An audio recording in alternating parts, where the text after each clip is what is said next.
Joy was a humble housemaid working hard to support her sick mother. But one day everything changed. Her boss accused her of seducing him, a lie she never saw coming. His wife didn't ask questions. She didn't listen. She simply threw Joy into the streets, with no money, no home, and no one to turn to. But just when it seemed all hope was lost, a mysterious stranger appeared, a billionaire, and the son of the president. What happened next will break your heart and inspire you. This is a powerful story of betrayal, courage, integrity, and redemption. Can a broken girl rise from the dust and become something more? Watch to the end and find out how Joy's darkest moment became the doorway to her destiny. The morning sun spilled through the gauzy curtains of the Sani residence like golden syrup, touching everything except Joy and woke. She moved through the house like a whisper, present, needed, but never seen. The only sound that followed her was the swish of her faded wrapper and the soft clap of her sandals against the marble floor. At 22, Joy had learned to carry her silence like a badge.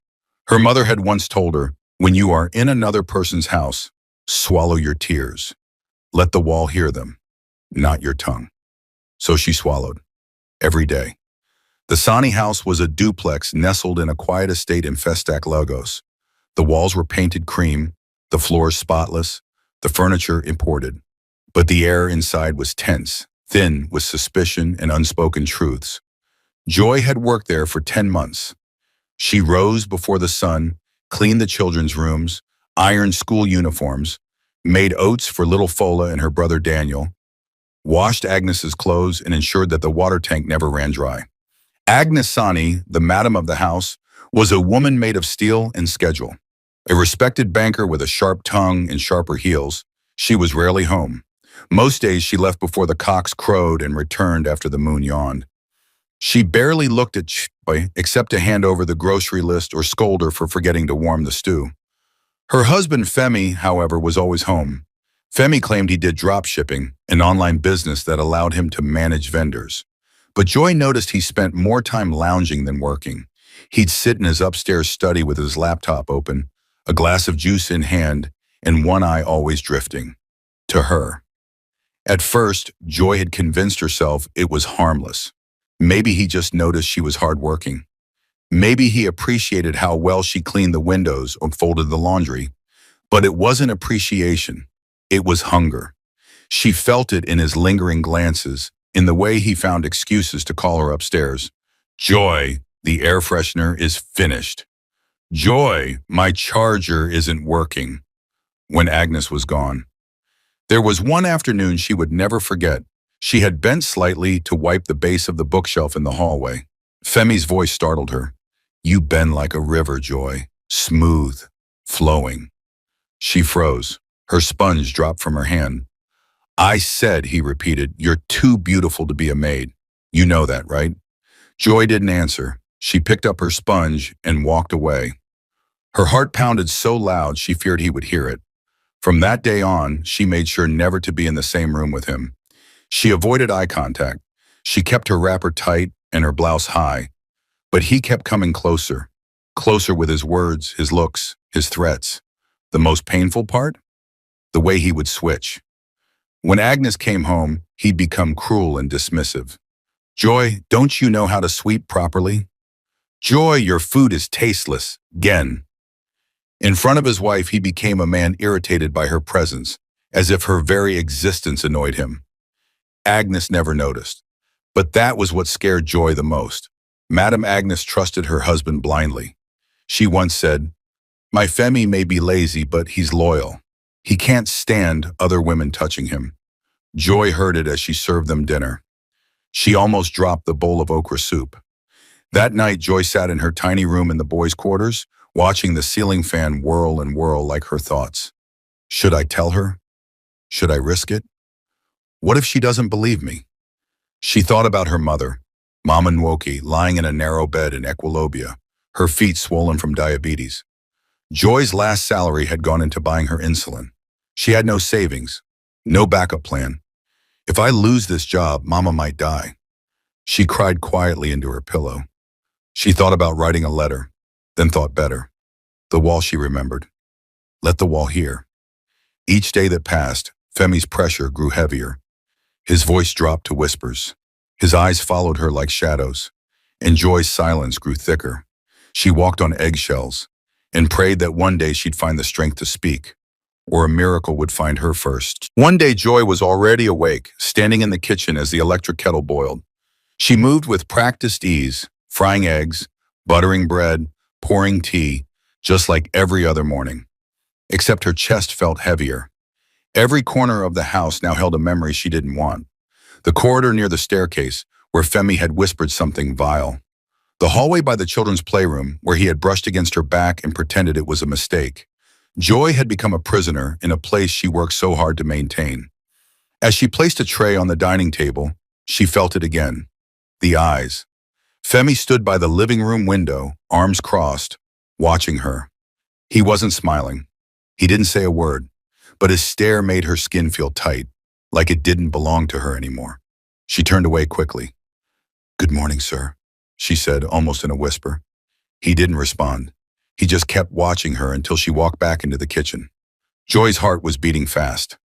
Every day it became more difficult to act normal. She no longer found peace in her duties. Washing dishes, which used to calm her, now felt like punishment. Even the children had started noticing. "Joy, why do you look sad all the time?" Fola asked one afternoon while she braided her hair. Joy forced a smile. "I'm just tired, my dear." But it wasn't just tiredness, it was fear, and it was building up inside her, like boiling water in a pot with no lid. Later that day, Femi called her to the upstairs study. She hesitated. Her feet didn't want to go, but she couldn't say no. She knocked gently. "Come in," he said. Joy opened the door slowly.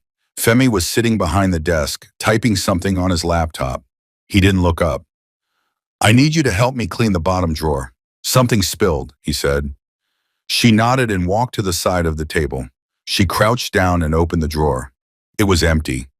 "I don't see any spill, sir," she said, still kneeling. She turned to look at him, and that was when she saw it. He had moved from the chair. He was now standing close behind her, his eyes fixed on her blouse, breathing heavily.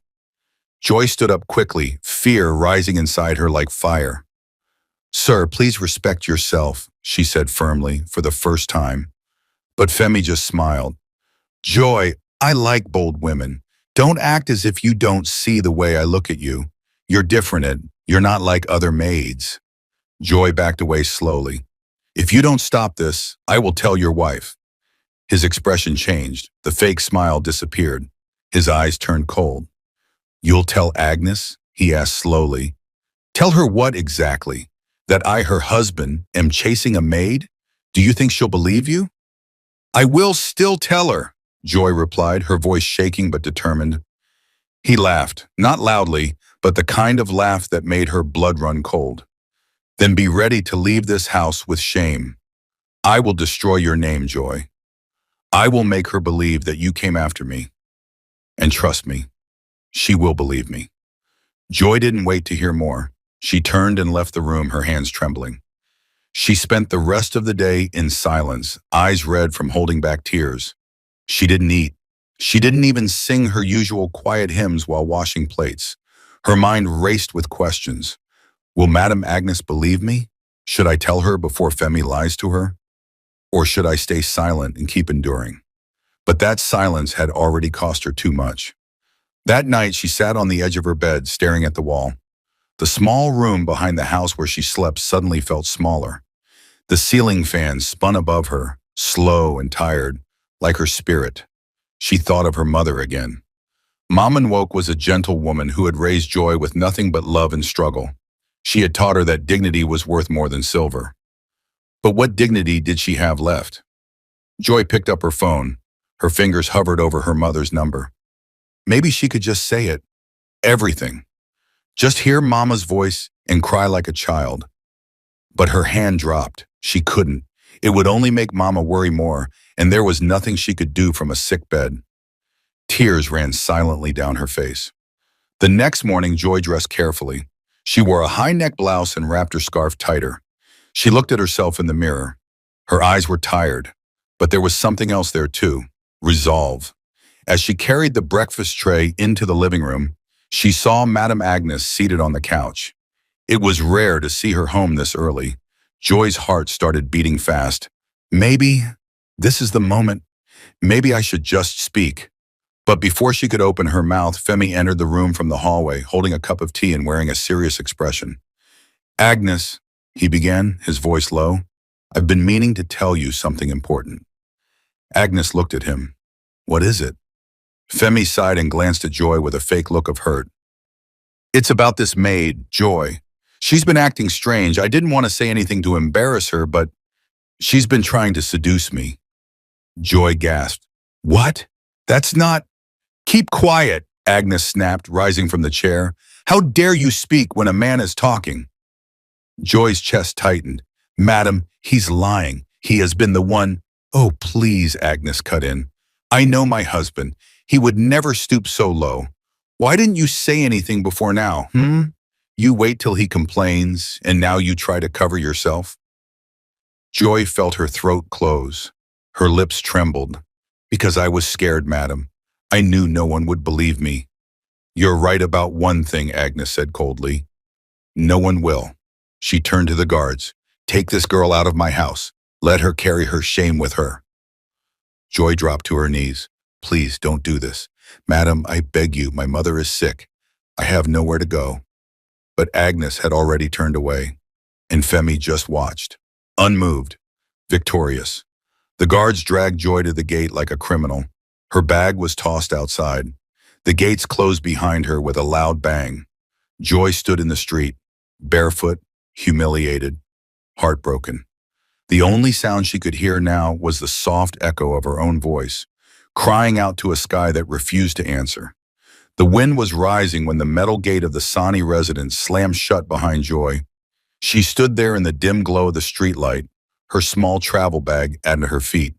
Her hands trembled. Her eyes, wet with tears, stared at the house where she had given 10 months of her life, 10 months of early mornings, quiet patience, unspoken suffering. Now she was nothing but a stain they had washed off. Joy stood frozen for several minutes. Her mind couldn't keep up with what had just happened. Her ears were still ringing with Agnes's voice. Take your shame and go. In Femi's smug silence. It hurt more than words. Her chest rose and fell as she tried to catch her breath, but there was no air to breathe. Only betrayal. She bent slowly, picked up her bag, and took her first step into the darkness. The estate was quiet at that hour. Most people were asleep behind closed doors. The few that were outside barely looked her way. Just another girl with a bag, probably visiting or leaving someone. But Joy had no one. Her phone buzzed, but the battery was already on 3%. It was her mother. She had sent a voice note earlier in the day. Joy couldn't bring herself to listen, not now. If she heard Mama's voice, she would collapse completely. Where will I sleep tonight? She didn't have an answer. She checked the small change in her purse. In 50. It wasn't even enough for a bike ride, let alone a hotel or transport to Equilobia. Her last salary, meant to come in a few days, was now gone with her job. She passed a few kiosks, but they were all closed. She asked an elderly gatekeeper for a place she could sit till morning, but he waved her off quickly. I no get Wahala this night. Go away, I beg. Joy kept walking. When she reached the main road near the estate junction, she looked around. Cars drove by in bursts. The air was thick with smoke and dust. Neon signs blinked above locked stores. There was an empty shop with a crumbling front. Its shutter was half pulled down. She stepped inside. It smelled of rust, urine, and old paper, but it was dry, and for tonight, dry was enough. She dropped her bag and leaned her back against the wall. She pulled her wrapper tightly around her shoulders and slowly sat on the floor. For the first time in years, she let herself cry out loud. Not silent tears, not hidden sobs in the boys' quarters, real, aching, breathless crying. Crying for her sick mother, who would wonder why she hadn't called. Crying for the job she lost not because of a mistake, but because she dared to speak the truth. Crying because she felt dirty, stained by the lies told about her, and the fear that they might follow her for the rest of her life. She cried until her body was too tired to continue.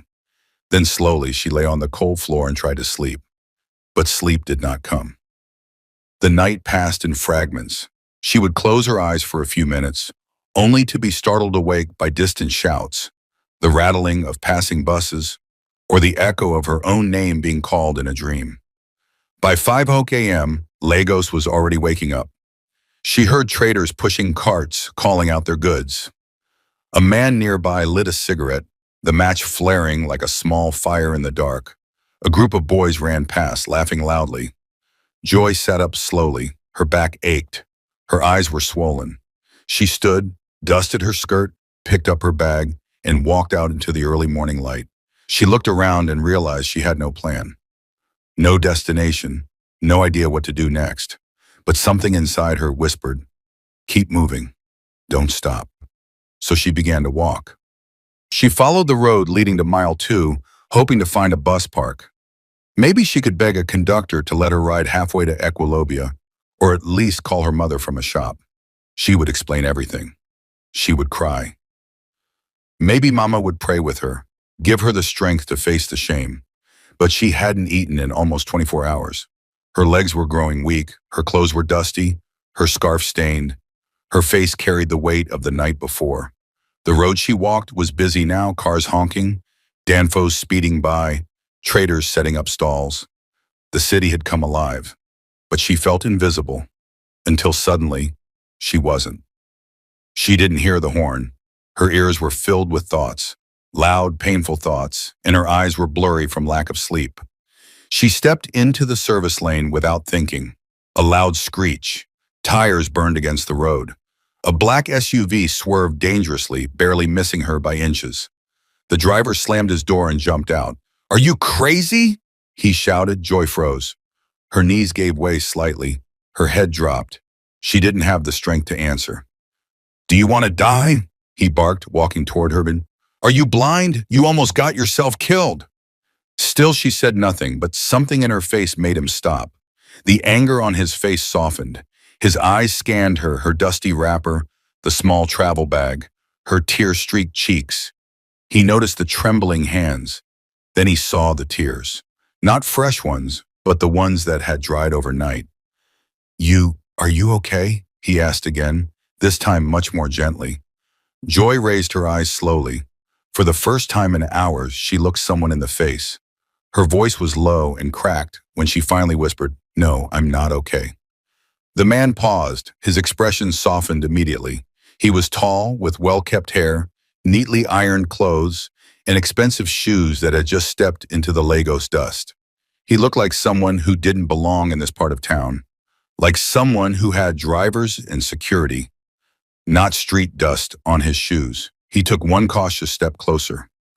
"What happened to you today?" he asked, his tone calm and respectful. Joy opened her mouth, but no words came. Her throat was dry, her lips cracked, her mind was still reeling from the events of the night before. She looked down at her wrapper and dusty sandals, her hands wrapped tightly around the strap of her worn travel bag. The man noticed everything, the shaking fingers, the way her shoulders curved inward, like someone who had been trying to protect herself for too long. He exhaled softly and looked around. The street was coming alive, people hurrying to work, cars honking, hawkers shouting prices, but he saw only her. "Come," he said gently. "There's a place just down the road where we can sit. You need water, and maybe food." Joy looked at him again. She didn't move. She had learned never to trust easily, especially not men, especially not after what Femi did to her. But this man wasn't forcing anything. He didn't touch her. He didn't raise his voice. He simply waited. Her legs ached, her head spun, her belly groaned from emptiness. And so, for the first time since she was thrown out, Joy nodded.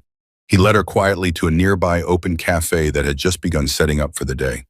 The waiter hesitated when he saw her, but one look at the man's expensive wristwatch and clean accent made him clear a table without a word. Joy sat down slowly. The man asked for bottled water and hot tea. As the waiter left, he turned to her. "My name is Chaiki," he said. "Can you tell me yours?" "Joy," she whispered. "Joy," he repeated softly. "That's a beautiful name, but you don't look joyful today." She gave a small, bitter smile. "Because I have no joy left."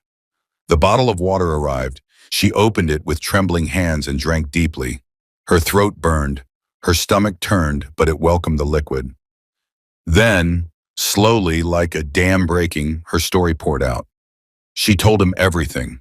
The lease, the betrayal, the harassment, how Femi used power against her, and how Madame Agnes believed his lies without asking questions. How she was dragged out like a criminal and left with nothing. How her mother in the village was ill and depending on her. How she slept under a shop's roof with rats and mosquitoes for company. How she almost gave up walking this morning. How she almost let that car hit her without caring. Jake said nothing throughout her story, no judgment, no interruption. He simply listened. When she was done, she looked up, ashamed. Her eyes brimmed with tears. "I'm sorry, I shouldn't have said all that. I don't even know you." Jake shook his head gently. "Don't be sorry. You've held this pain for too long. You needed someone to hear it." Joy lowered her gaze. "I don't know what to do anymore. I have nowhere to go." He tapped his fingers thoughtfully on the table.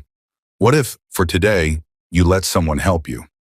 She looked at him, confused. "Why would you want to help me?" Chike leaned back, his eyes scanning the sky as if searching for the right words. "Sometimes," he said, "the people who deserve kindness the most are the ones who never ask for it. The ones who keep enduring, keep surviving, even when they have nothing left." Joy's lips parted, unsure how to respond. "Come with me." "Awesome," he added. "Just for today, let me give you rest." Joy froze, her heart pounded. All the alarms in her head rang. She had heard this before. "Let me help you." That's what Femi had said. That's how it started. "No," she said quickly, shaking her head. "No, I can't. I don't know you." Chig nodded slowly. "That's fair. You have every right to say no. But hear this." He reached into his wallet and placed a small ID card on the table. It read, Chike Odinaka, Director, CO Holdings. Below that, a signature with a crest she didn't recognize. "I won't touch you. I won't ask anything from you. I just want to take you to a safe place where you can clean up, rest, and eat. After that, you decide what happens next." She stared at the ID, the name, the crest, the quiet confidence. There was something about him that felt different. Still, she hesitated. "You could be lying." Chiggy smiled kindly. "I could be. But what do I gain from lying to a broken girl who has nothing? If I meant you harm, I wouldn't need to lie." He stood up and placed a few Naira notes on the table to pay for the tea. "I have a house not too far from here. If you feel uncomfortable, I can call a woman I trust. She can stay with you until you're ready to leave. But don't go back to the street, Joy, please." The cafe was now full. People were watching. Joy looked down at her calloused hands. She had nothing left to lose. She nodded slowly. Jake gave her a warm smile, then led her outside to his SUV. She hesitated before getting in. He opened the back door instead of the front seat. "You can sit back there. Take your time." She climbed in. The engine started, and for the first time in days, Joy exhaled. Outside, the city raced on. Inside, something had begun to shift. Not trust. Not yet. But maybe hope. The ride through the city was quiet. Joy sat in the back seat of the SUV, her hands folded tightly in her lap. The clean leather interior smelled of citrus and polish. Nothing like the sweaty Danfos she was used to. The air conditioning cooled her sunburnt skin, but her heart still beat nervously. She watched Chicky from behind as he drove, calm, focused, with both hands on the wheel. He didn't ask any more questions. He didn't talk unless necessary, and that made her even more unsure. Why is he helping me? What does he really want? She kept asking herself. Joy had seen enough of the world to know that kindness from strangers was often just another disguise. But something about Chicky didn't feel like a trap. Still, she didn't let her guard down. They turned off the highway and entered a quieter area. Trees lined both sides of the road. Soon they pulled into a gated compound. The security guards at the entrance saluted quickly and pressed a button. The massive black gates rolled open without a word. Joy's eyes widened. The compound was large and beautiful. Neatly cut grass, water fountains, sculpted flowers. The driveway curved into a wide front yard where a large cream-colored house stood. Elegant. modern, peaceful. She had never seen anything like it in her life. Chick stepped out and opened the rear door for her. "Come in, you'll be safe here." Joy stepped out slowly, gripping her bag like a lifeline. A middle-aged woman wearing a clean apron appeared from the entrance. She had a calm face and a motherly air. Chick waved her over. "Auntie Aya, please take her in, give her something warm to eat, and let her rest in the rose room." "Yes, sir," Auntie Aya replied, nodding with respect. Chick turned back to Joy. "This is Madam Ia. She's like family. She'll take care of you. I'll be in the study if you need anything." Before Joy could reply, he turned and walked away through another part of the house. Madam Ia led her gently inside. "My dear, come. You need a bath and food. Don't be afraid, okay?" Joy followed in silence, still trying to understand what was happening.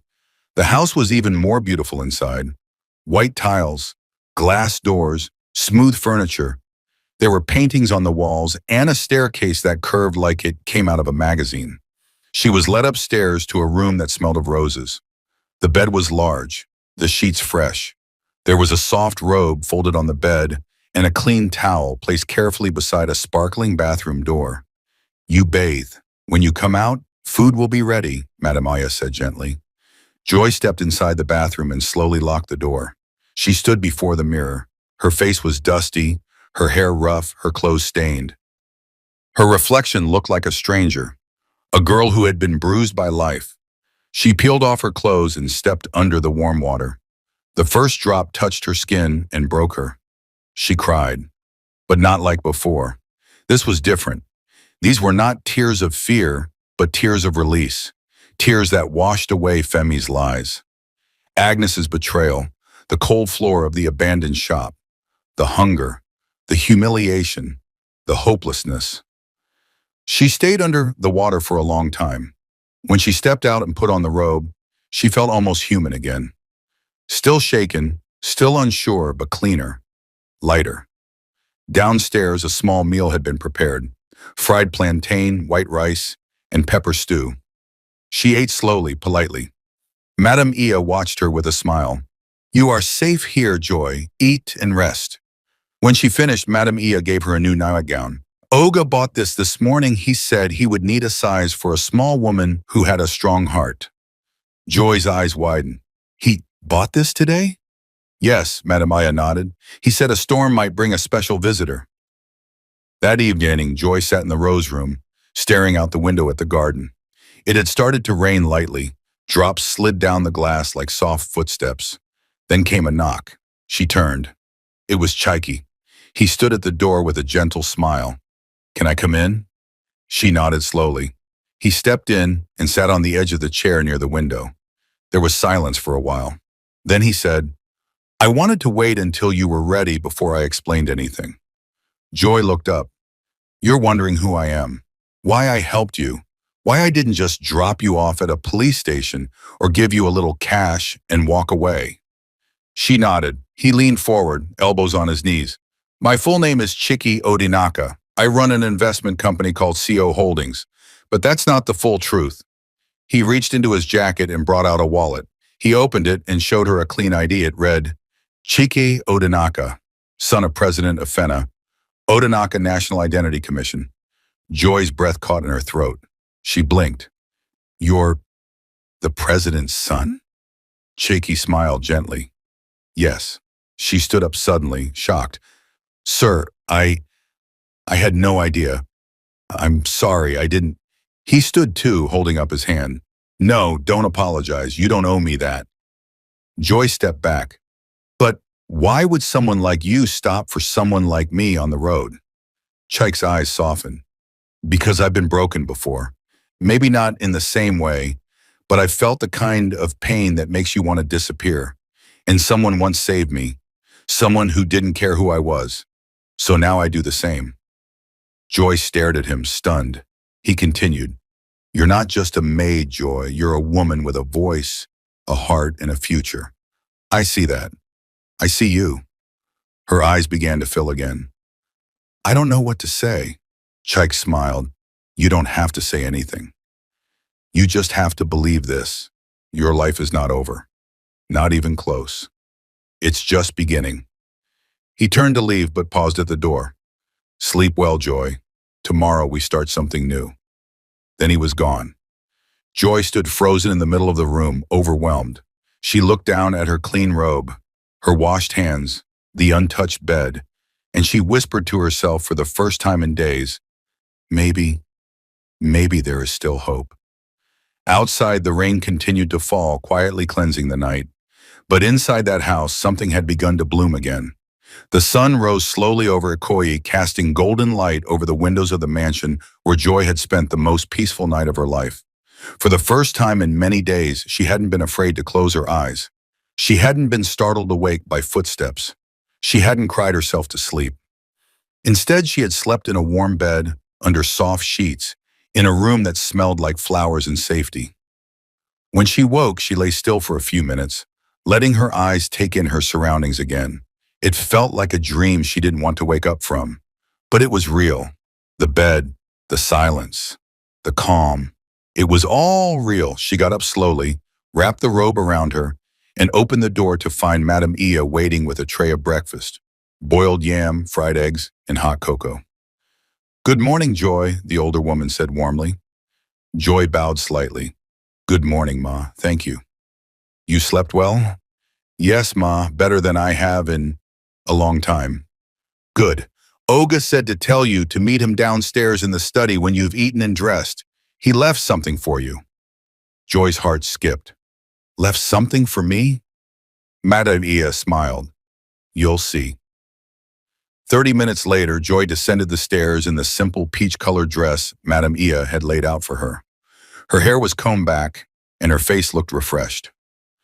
She walked slowly toward the study with quiet steps. The study door was open. Chike stood by the window, hands in his pockets, staring out at the garden. He turned as she approached and smiled. "Morning," he greeted gently. "Good morning, sir." "Pleased," he said, gesturing for her to sit. "Let's forget the sir for now. Just call me Chike." She nodded, nervous but curious. He walked to his desk, picked up a black leather folder, and handed it to her. "I want to show you something," he said. Joy opened the folder slowly. Inside were several neatly arranged documents. She squinted at the first one. It had her name in bold at the top. Certificate of Business Name Registration. Joyful Bites Catering and Events Limited. She gasped. She flipped to the next page. A stamped bank document for a newly opened business account in her name. And then a third page. A land purchase agreement for a small shop space in Surulere. Joy looked up at him, confused. I don't understand." Chike sat beside her. "You once told me you loved cooking, that it was your dream to start a food business one day." Her mouth parted. "But I said that only yesterday." He smiled. "That was all I needed to hear." Joy was speechless. "I used the early hours of this morning to put everything in place," Chike continued. "There's $100,000 in the account. I've also arranged for a consultant to mentor you for the first 3 months. She'll help with menus, pricing, staff hiring, permits, everything." Joy's eyes widened. $100,000? He nodded. "Chike," she whispered, her hands shaking. "I don't even know how to thank you. This is too much." "Tamaran," he shook his head. "It's not too much. It's only the beginning. What happened to you was unfair. But your future doesn't have to be shaped by that pain. You are stronger than what tried to destroy you." Tears gathered in her eyes. "Nobody's ever done anything like this for me." Chike reached into his pocket again and brought out a small black velvet box. He placed it in her hands gently. "Open it," he said softly. She opened it slowly. Inside was a simple silver pendant, shaped like a bummy in mid-flight. Graceful. Free. He took it out and fastened it around her neck himself. "This dove," he said, "represents hope, peace, freedom. When you look in the mirror and see it, I want you to remember that your story didn't end on that roadside. It only started there." She sobbed then, not out of pain, but from the overwhelming weight of kindness. She clutched the pendant tightly and cried freely, the kind of tears that only come when a burden has finally been lifted. Chike didn't say anything. He just waited. When she finally looked up, her eyes were red but glowing. "I feel like I'm dreaming," she whispered. "You're not," he said. "This is your life now. You are in charge of it. Build it, protect it, and never forget what you've survived." Joy wiped her face slowly, still in awe. "But Chicky, why me? Out of all the people you could help, why did you stop for me?" Chike looked down, thoughtful. "Years ago," he said slowly, "I went through a rough time. Very rough. People see the son of the president and assume life is perfect. But I've had my share of darkness too. One day a woman I barely knew helped me when I was at my lowest. She never asked who I was. She just gave me her kindness. And I promised myself that whenever I saw someone in the same place, I would do the same." Joy listened, hanging on every word. "She didn't wait to find out if I was rich or important," Chicky continued. "She just believed I deserved another chance. I wanted to do the same for you. Because the world was cruel to you. But that doesn't mean the whole world has to be." Joy covered her mouth with her hand, overwhelmed. "Thank you," she whispered. "I don't know what else to say." He smiled. "Then don't say anything. Just promise me that you'll rise from this and help someone else someday. That's all I ask." She nodded. "I promise." Chicky stood. "Good. A driver will take you to see your new shop tomorrow. You'll meet the consultant and we'll begin setting up your kitchen equipment and branding." He paused. "I won't be here for the next few weeks. Work is calling me abroad, but I'll be watching from afar." Joy stood too, suddenly afraid. "But will I see you again?" He smiled gently. "When the time is right, yes, and don't worry, our story isn't finished." Then he stepped out of the room, leaving her alone with the chub around her neck, the folder in her hands, and a new world waiting for her to walk into it. That night, Joy couldn't sleep. She stood by the window, staring at the stars. The pendant rested softly on her chest, its cool metal touching her skin like a quiet promise. She was no longer a broken maid. She was a woman reborn. And though she didn't know what tomorrow would bring, she knew something for sure. She would never be the same again. 3 weeks later, Joy stood outside her new shop in Shrewsbury, staring at the signboard being mounted. Joyful Bites. Homemade goodness, heart-made dreams. The sun was warm on her skin. Laughter drifted in from nearby school children. She pressed her hand gently to the silver dove pendant resting on her chest. Everything had changed. Inside the shop, 2 young girls she had just employed were wiping down tables. Another girl stood at the stove learning how to prepare her special pepper sauce. These were girls like her, maids who had been dismissed unfairly, girls with bruised hearts and broken pasts. Now they had hope. And it all began with one man. Cheek, he had left Lagos after helping her set up the basics. Since then, he hadn't called. He hadn't sent any messages. She had no way to reach him directly. Still, she kept his cards safely in her Bible, worn but precious. She thought about him every day. Sometimes she wondered if he would ever come back, or if he had simply disappeared the way miracles often do, quietly and without warning. That evening, Joy sat in her modest apartment, scrolling through the news on her new phone while sipping Zobo. She stopped at a headline that made her freeze. Breaking news, President's son, Chiki Odinaka, opens multi-million-dollar tech hub in Dubai. She clicked on it. There he was, wearing a navy blue suit, shaking hands with dignitaries. Cameras flashed. People smiled around him. Joy stared at the screen. Her heart pounded. He really is the president's son.